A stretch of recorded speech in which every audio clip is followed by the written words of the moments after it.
this, the harder it's going to be. Yeah, I mean, it's just like the old saying we used to use all the time. It's easy to go from shit to suck. Yeah, right. It's hard to go from good to great.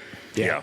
And the reason is, I think, is because you think, most people in their general mindset, they think that what got them from point A to point B is going to get them from point B to point C. Right.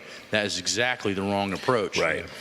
More is not better, better's better. And the hard part with that is to figure out is that better for some people is not the same for others. Yeah. So what I find is, depending on how athletic somebody is, depending on how well they respond to certain stimuli, is dependent upon what kind of program you use. Yeah. And that's where I think powerlifting and athletic training has gotten so fucked up, is the fact that they think soccer players train a certain way and football players should train a certain way. Is actually absolutely wrong. Right. The individual should train what they need at that point in time. Yeah. Period. Yeah. So if you have an athlete that's super quick but not strong, get them fucking stronger and they'll get faster. If you got an athlete that's strong but they're not quick, work on their quickness. But that might change in 5 years. Sure. And As they're their going to have to change it strengths and again. weaknesses So it's change. never based on the sport, always based on the athlete. Yeah.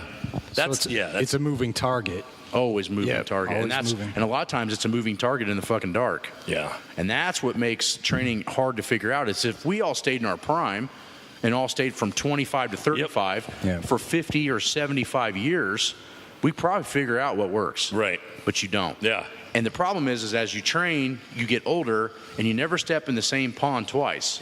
Yeah. So there's always something that's revolving or evolving and changing all the time, which makes it very hard. So the higher your education, the more your experience, and the more people you have helped and changed, the better picture or the better shot you can make in the dark towards that target. Yeah. But that's all you can do. Yeah. So anybody says that they have training completely figured out or how the body works, and they're full of shit. Well, it's also the guys that are, the most dangerous guy on the planet is the guy who says, I'm old school. Yeah. And he's